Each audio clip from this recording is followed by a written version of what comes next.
네, 안녕하세요. 저는 2014년에 제주도에 내려가서 떨기나무 공동체 또 게스트하우스하고 식당을 운영했던 하현용 목사라고 합니다.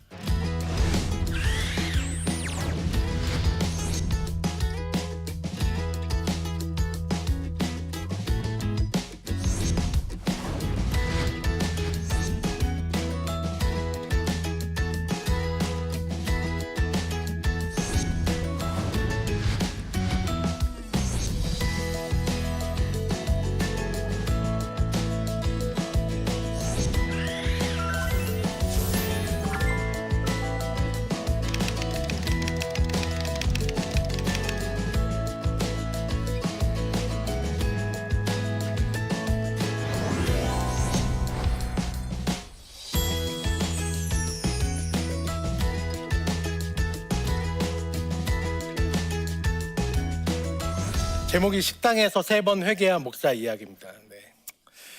네, 식당에서 회개한 이야기를 좀 해보고 싶습니다. 네. 제가 이제 오랫동안 8년 정도 이제 교회 안에서 뭐 간사로 사역자로 이렇게 있어 왔는데,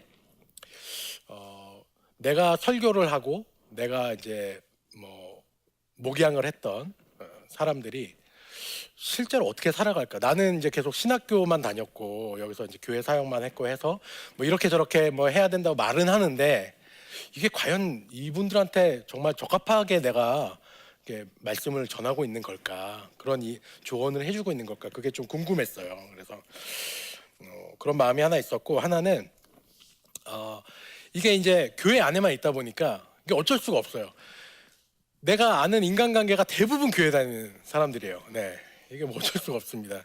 아무튼 교회 안 다니는 사람을 꼽으라면 뭐 이렇게 약간 꼽을 정도로 거의 다 교회 다니는 사람이라서, 교회 안 다니는 분들은 어떤 생각을 하면서 사는지, 그리고 이분들에게 도대체 어떻게 복음을 전해야 되는지 좀 알고 싶다. 이분들의 이야기도 들어보고 싶고, 내가 할 수 있으면 복음도 좀 전해보고 싶다. 그런 좋은 접점이 되겠구나, 이런 생각으로 이제 시작을 했습니다. 시작을 했는데, 저희가 있던 데는 이제 식당, 밑에는 식당, 그리고 이제 위에는 게스트하우스인데, 뭐 제가 뭐 대단한 무슨 뭐 요리를 잘하고 이런 건 아니기 때문에 경쟁력은 하나죠. 저가형. 네. 게스트하우스도 이제 고급 이런 데가 있지만 저희는 이제 좀 가격이 싼, 하지만 시설은 그다지 좋지 않은, 그렇다고 뭐 너무 나쁜데 이렇게 돈을, 이런 건 아니었습니다. 이런 건 아니었고. 그런데 이제 오시는 분들은 대부분 혼자 여행하시는 분들, 뭐 이런 분들이 많으세요. 그럼 이제 이야기하기가 수월하죠. 근데 이제 장사를 이제 한 지 얼마 안 돼서 이제 건너편에 그 가게가 하나 생겼어요. 그 소주집이었, 포장마차 소주집, 그런 데였는데, 협재변이 젊은 사람들이 엄청 많이 옵니다. 대부분 이제 그 방학한 대학생들. 그러면 이제 이 친구들은 여행지지, 또 바다지, 마음이 이제 활짝 열리다 못해 이제 뭐 맛이 가요. 아무튼 그래서 이제 포장마차가 있는데, 거기에 컨셉을 이제 라이브로 이제 공연을 막 하고 이런 데였어요. 되게 장사꾼으로서는 되게 잘했던 집이었던 것 같아요. 장사꾼, 돈을 벌고 잘했으니까. 근데 문제는 새벽 1시, 2시까지 계속 이제 노래를 막 하는 거예요. 막 떼창도 합니다. 서로 같이 이제 그 주도를 해요. 근데 이제 저희는 거기서 직선거리로 한 50m 정도 떨어져 있는 데였는데, 저희가 이제 제주도 가서 둘째를 낳았어요. 집을 구하기가 어려워서 게스트하우스의 한켠에 이제 머물고 있었는데, 아기가 이제 막 갓난 아기인데 저 소리를 듣고 이제 자꾸 깨고 이러니까 뭐 얼마나 힘들겠습니까? 힘들고 답답하고. 그럼 이제 저희뿐만 아니라 이제 주변의 숙소들이 이제 신고를 해요. 민원을 넣는 거죠. 경찰차가 이렇게 옵니다. 그러면 그걸 아주 기가 막히게 알고 소리를 이렇게 줄여요. 그런 경찰차가 왔다가 별로 안 시끄러운데, 아무튼 그러면서 주위를 한번 쭉 돌아가십니다. 돌아갈 때 다시 그럼 이제 그러면서 이제 이분들이랑 얘기가 과연 될까? 내가 너무 답답하긴 하고, 괜히 얘기해봤자 뭐 들을 것 같지도 않고, 뭐 경찰이 와도 뭐 신경도 안 쓰는 분들이니까. 그래서 답답한 마음을 제 SNS에 딱 올렸습니다.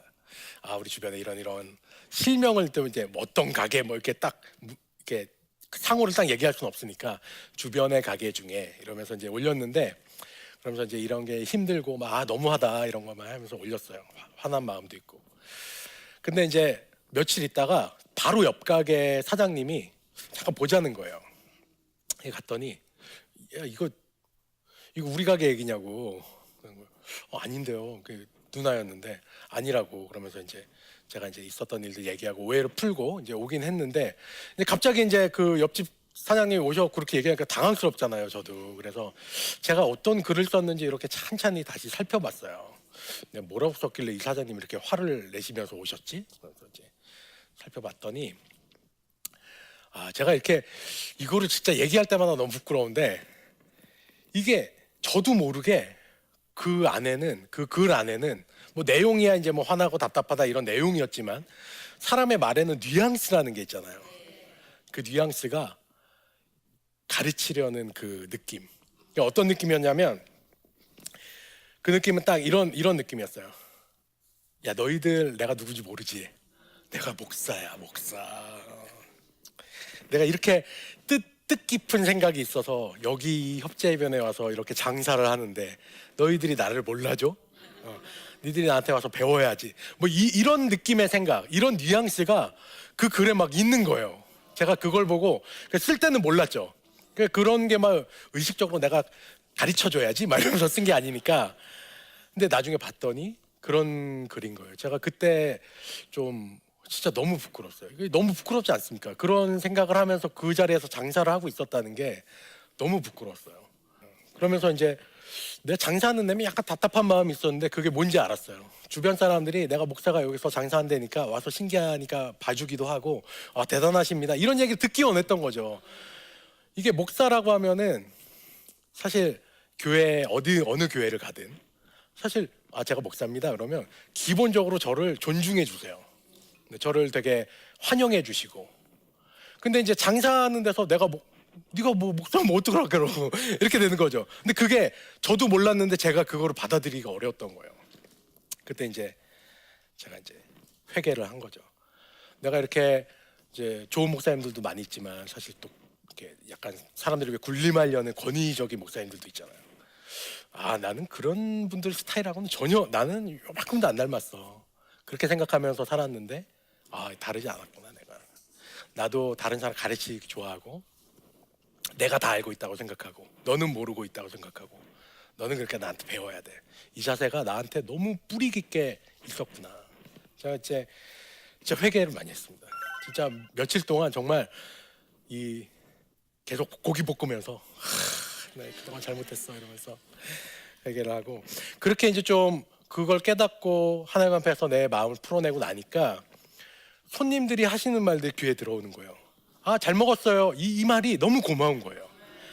나같이 뭐 요리 전문가도 아니고 뭐 물론 제가 최선을 다해서 요리를 했지만 이렇게 와서 먹어주고 고맙다고 얘기해주고, 또 예전에 또 교회 다닐 때 생각해 보면은 저를 그렇게 존중해주고 제가 목사라고 뭐 전도사 시절엔 전도사라고 간사 시절엔 간사라고 뭐 하나라도 더 주려고 했고, 이런 것들이 너무 고마운 거였구나. 내가 그걸 이제 알게 됩니다. 그래서 그런 마음을 갖고 시작하니까 이제 그때서야 이제 좀 사람들 얘기가 좀 들리더라고요.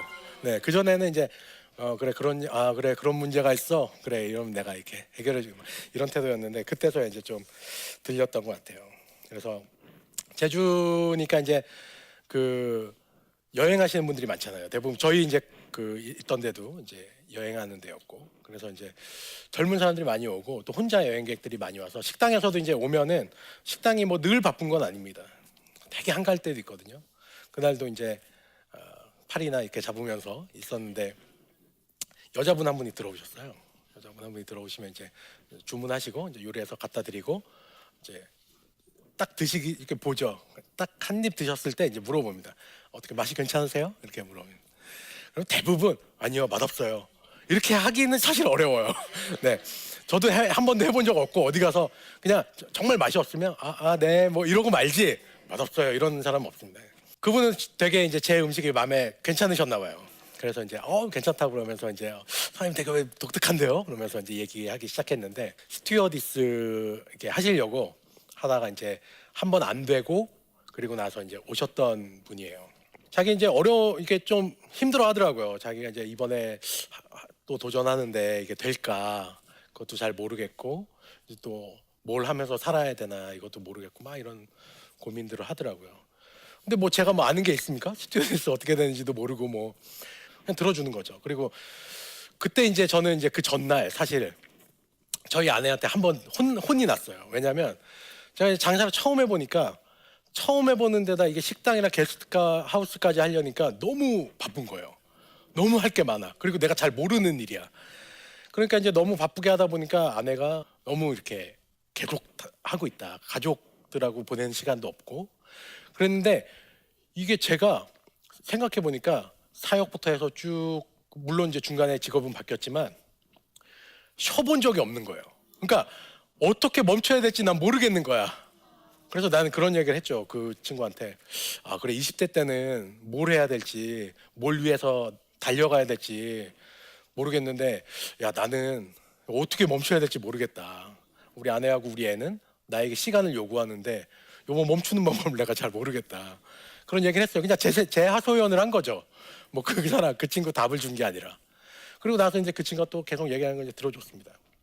그리고 나서 이제 밥 먹고 나가는데, 그 친구가 막 저한테 너무 고맙다는 거예요. 뭐가 고맙지? 내 하소연을 한 것뿐인데. 그래서 자기가 어떻게 해야 될지 답을 좀 알 것 같다는 거예요. 그래? 나는 아무것도 안 했는데 나는 어제 우리 아내한테 혼났던 얘기한 거밖에 없는데 어떻게 왜 그러지? 근데 그 이후에도 많은 사람들을 만나가면서 보니까 제가 뭔가를 얘기해 주는 게 아니라 그냥 앞에서 그 사람 이야기를 듣고 있으면 사람들이 답을 찾는 거예요. 그게 참 저로서는 되게 놀라운 경험이었습니다. 아, 이게 나는 늘 누군가 나에게 고민을 얘기하고 뭔가 하면은 뭔가 답을 주고 그걸 해결해 주고 그래야 된다고 생각했는데 그게 또 목사로서 그리스도인으로서 가져야 될 자세라고 생각했는데 그게 아니라 그냥 들어줬더니 그냥 자기가 답을 찾더라는 거예요. 그래서 아, 이게 단순히 뭔가 해답을 제시하고 이런 게 아니라 답은 저 사람이 갖고 있구나. 갖고 있는데 다만 하나님께서 그 시기에 누군가를 만나게 해주셔서 그 사람이 그냥 들어주면 그 답을 찾게 인도해 주시는 거구나. 그 알았던 것 같아요. 근데 이제 저는 거기 협재 이제 식당에서 그렇게 거기서 있지 않았습니까? 근데 지금 우리나라에 그리스도인들이 얼마나 많아요. 얼마나 많아요. 뭐 말씀이 학교에 뭐 저희처럼 관광지에 도심지에 뭐 여기저기 없는 곳이 없습니다. 저는 뭐 여러 그리스도인들이 뭐 어떤 답을 주고 이런 것도 좋지만 만약에 뭐 1,000만 그리스도인 뭐 200만 이렇게 하는데 1,000만 명이 그렇게 귀 기울여서 들어주는 사람이 된다면 어떻게 될까 이런 생각을 하게 돼요.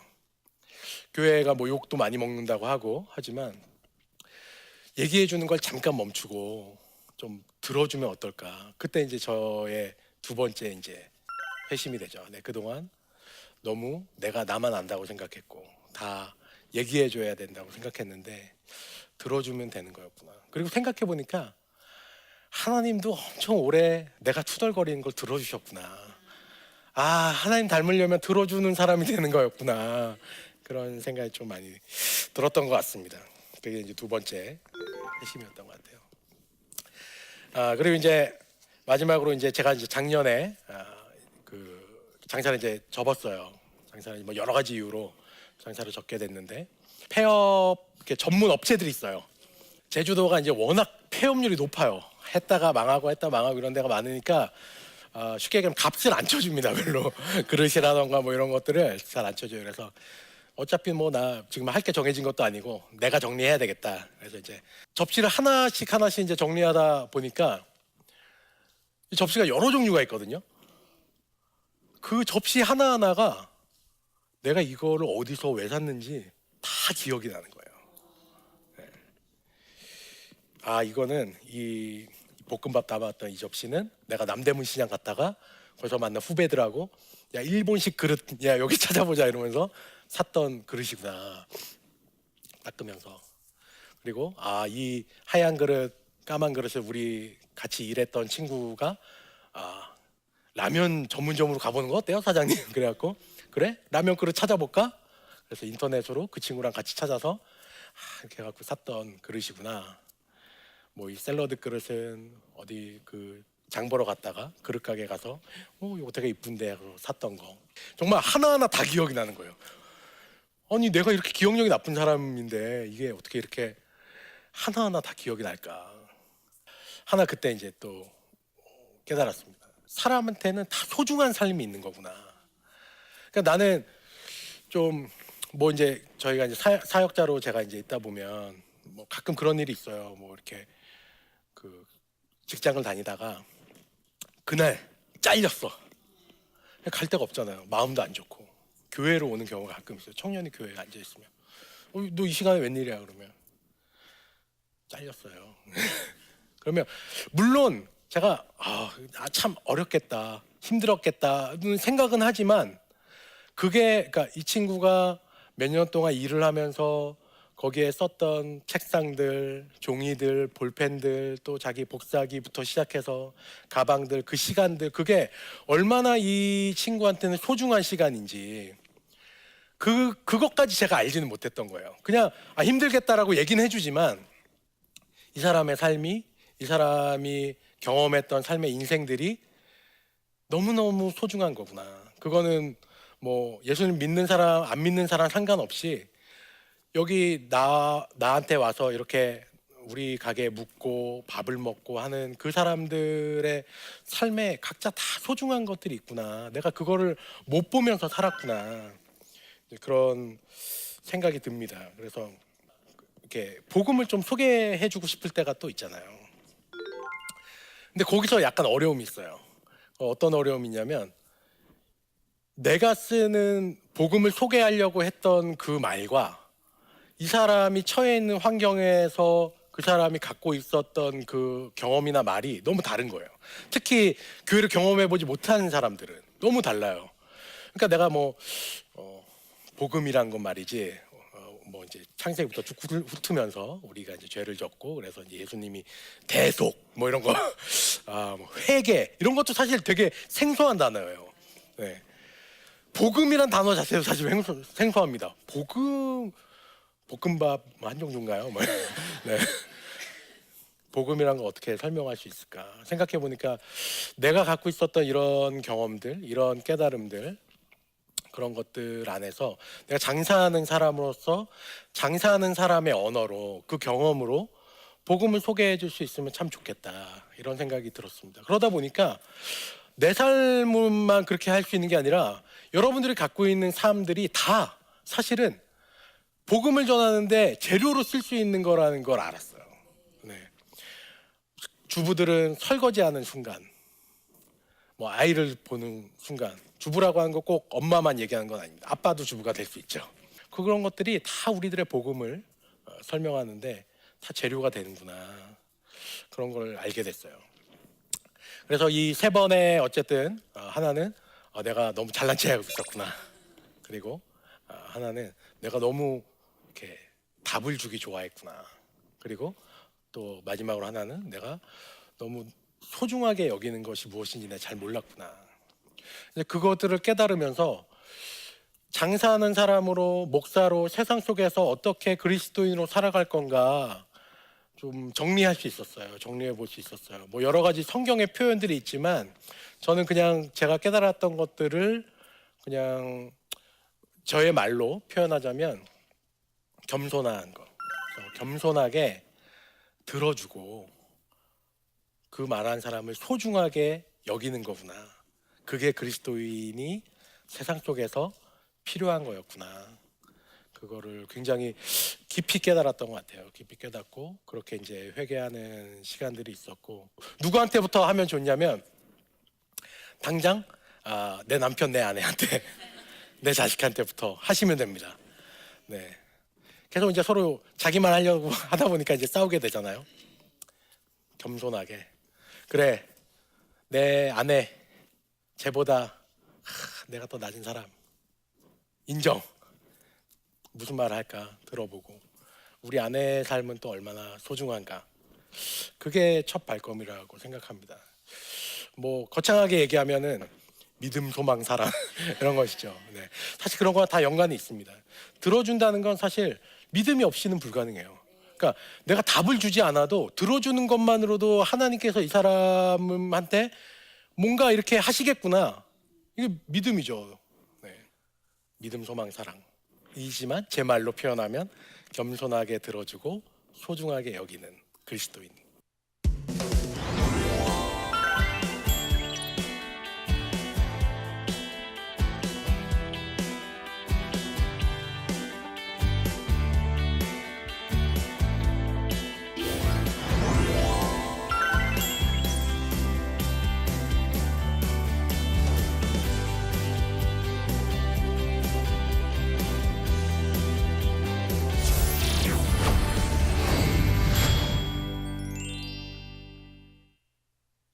네, 강의를 들어주셔서 감사하고요. 질문이 있죠. 목사와 가게 사장님 중 더 힘든 직업은 무엇이라고 생각하시나요? 네. 이게 가게 사장님이 힘들다고 얘기하면 목사님들이 좀 안 좋아하실 것 같고, 목사가 힘들다고 하면 가게 사장님이 안 좋아하실 것 같은데, 좀 약간 분야가 다르긴 한데, 이제 가게를 끝난 지 얼마 안 돼서 그런지 목사는 이제 끝난 지가 좀 돼서 가게 사장님 힘듭니다. 힘든데 특히 이제 저 같은 경우에는 막 되게 큰 규모로 했던 게 아니어서 자기가 이제 직접 이제 요리를 하는 사장이었잖아요. 몸이 너무너무 힘듭니다. 네, 몸이 너무 힘들어요. 몸이 너무 힘들고. 근데 이제 목사를 할 때는 저도 이제 가게 사장이지만 사실 나는 이제 목사 안 할 거야 이런 건 아니거든요. 언제라도 또 저한테 뭐 하나님 부르심이 있으면 언제라도 또 이제 지역교회 목사도 이제 할 수 있는데, 만약 내가 다시 거기로 그런 자리로 돌아간다고 하면은 또 약간 겁이 나는 게 있어요. 거기는 사람들을 이렇게 또 만나잖아요. 만나는데 식당처럼 잠깐 보고 마는 게 아니라 우리 교인 뭐 이러면서 이제 인생을 같이 하는 동반자로 만나가는 건데, 거기서 또 오는 이 힘든 게 있거든요. 분명히 이게 약간 좀 표현하자면 정신적인 스트레스죠. 그게 약간 걱정이 되는 부분이 있어요. 확실히 이게 제가 지역교회 목회를 할 때랑 가게 사장을 할 때랑 그 부분은 확실히 다릅니다. 그쪽으로 돌아가면 좀 힘들겠다 그런 생각을 하지만, 여기서는 또 몸이 너무 힘드니까 그냥 지역교회 목사 이런 생각도 하기도 합니다. 둘 다 힘듭니다. 네, 목사님이든 가게 사장님이든 저한테 뭐라고 하시지 않았으면 좋겠어요. 둘 다 힘들어요. 네, 제가 이렇게 세상 속에서 어떻게 살았는가 이런 이야기를 하려다 보니까 결국 하나님이 저를 어떻게 만지셨는가 이런 이야기를 하게 된 것 같습니다. 제가 얘기하고 싶은 건 아까도 얘기했듯이 세 가지입니다. 겸손하게 듣고 소중하게 여기자. 네. 저도 그렇지만 여러분들도 여러분의 자리에서 그렇게 해나가시면 좋겠다는 생각입니다. 네, 강의 들어주셔서 너무 감사합니다.